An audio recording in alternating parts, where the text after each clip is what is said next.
Hi there, and today a different video from my usual kind because I'm still in the Czech Republic. By now you will have seen some videos I've posted about the recent EV Lounge meetup.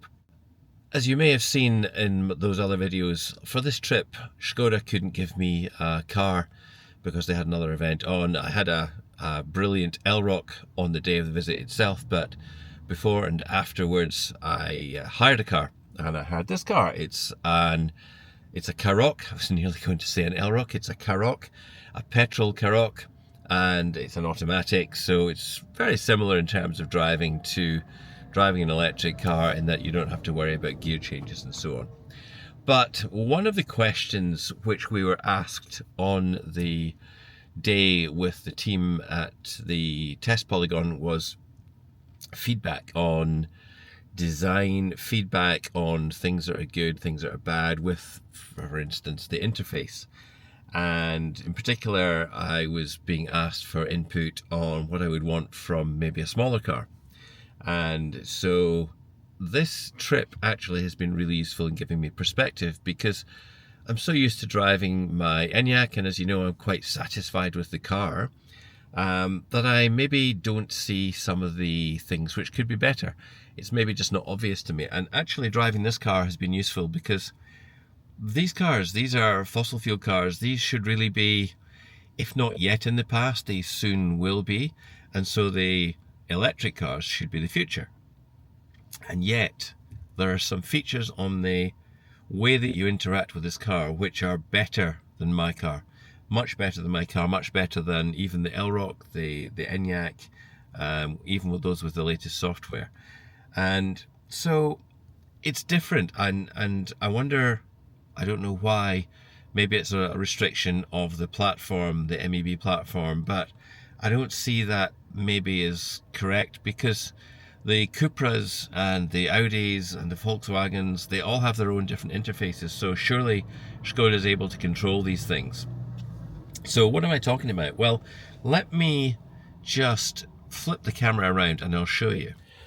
So this system, look, it's more colourful, it's got pictures and so on. Personally, if you're on the move and you're having to use this system, I actually think maybe the Enyaq and the Elroq have this right. Maybe the graphics are too much detail for if you're trying to navigate on the move and you're trying to use this screen. So I actually prefer what is in the electric cars.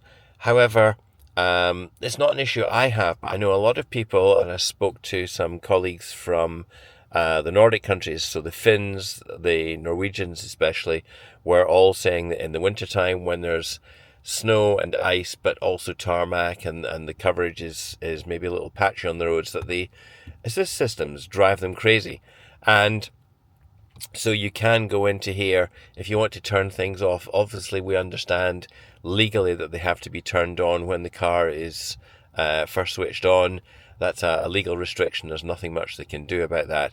And this system, at least on the Enyaq, you can turn it to a list if you can't really remember what all these different graphics mean.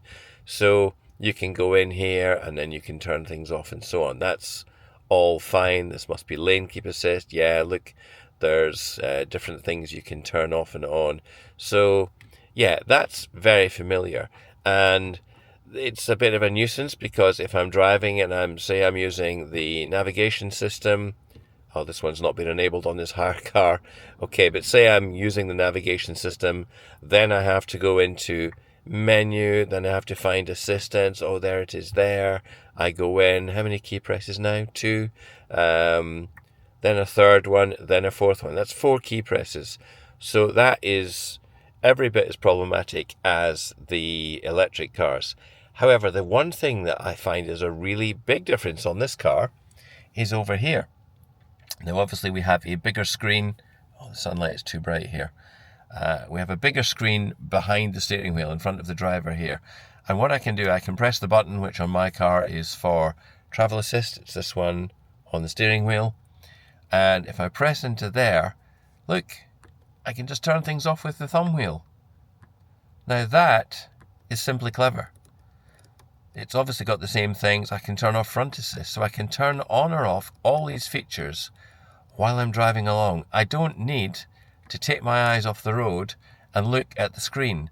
I can just turn them off and on using the display in front of me.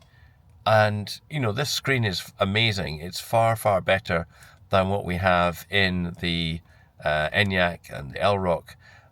You can have all this driving data on screen. You can have lots of different choice. There's even, if this car had sat nav, you can put the navigation on. But when I'm using Android Auto, which I am today, then I can put the navigation system. So if I put in my destination, I'm going to Prague, it's 26 minutes away. Then I can put on, look there, on screen. This is just much, much higher resolution. It's a bigger screen. It's better than we have in the current generation of the cars. So I know from some of the pre-production cars that we've seen that they are looking at options like this for the future. It may be that that is what comes in some of the newer cars that will come through in coming years. I hope so. But for the moment, why, Skoda, this simply clever use of the thumb wheel to turn on and off systems which a lot of people find annoying? Not me, I've never had an issue, but plenty of your customers complain about this.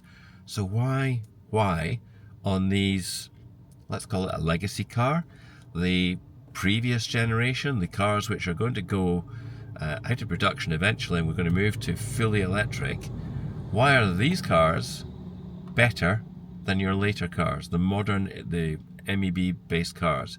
Is there a restriction of the platform? I don't know, because you can do all sorts of things with the interface. That's not really the platform, is it? So why is that the case? I'd love it if someone from Skoda was able to say. But, you know, that's the sort of thing, that perspective of driving one of their petrol cars this weekend has given me. And I can't for the life of me understand why the more modern cars are almost behind. They're behind this more, like I say, legacy car. It's obviously, it's a very modern car, it's new, but in terms of the platforms and so on, this should be something that's going to be in the past. So come on, Skoda, you can do better.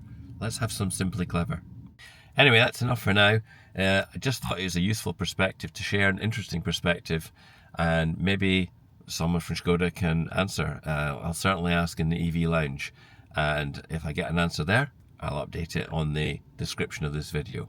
Anyway, thanks for watching, and I will see you in another video very soon.